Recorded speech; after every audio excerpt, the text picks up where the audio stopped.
L'oiseau va sortir. Attention, vous pouvez sans crainte sourire, mais ne plus bouger en regardant votre écran. Notre photographe n'est ni ornithologue, encore moins aviculteur, mais il s'intéresse un peu à l'avifaune du Jura. Il n'a pas hésité à faire le pied de grue devant sa porte-fenêtre pendant des heures pour surprendre ces animaux appartenant à la classe des vertébrés tétrapodes à sang chaud.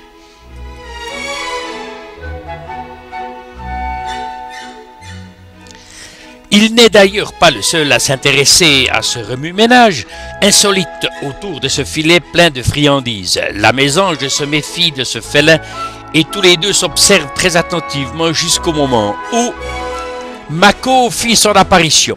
C'est alors que notre matou a pris la poudre d'escampette. Nos volatiles, eux, un peu affamés, ont ignoré Mako qui s'en est allé à la chasse du matou.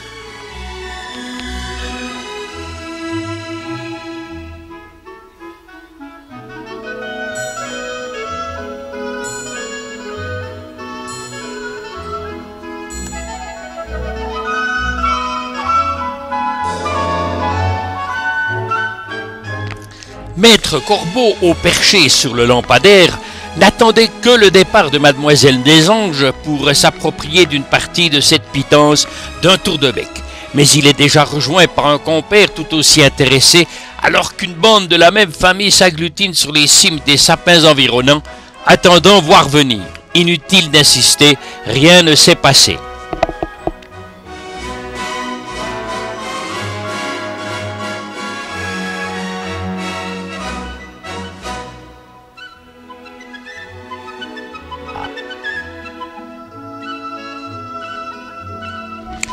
Sans complexe, d'autres oiseaux, rassurés, se sont mis à table.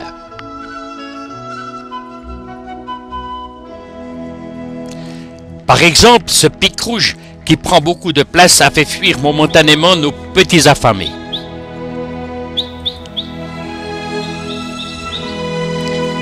Mais ils reviennent très vite, sans coup férir.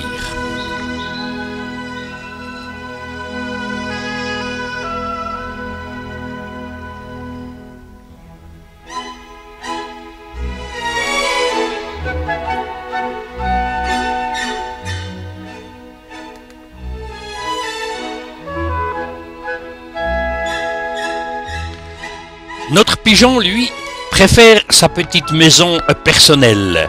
Quant aux moineaux, très souvent groupés, admirent le tout posé sur les antennes en provoquant des perturbations incroyables sur le poste à galène du propriétaire des lieux.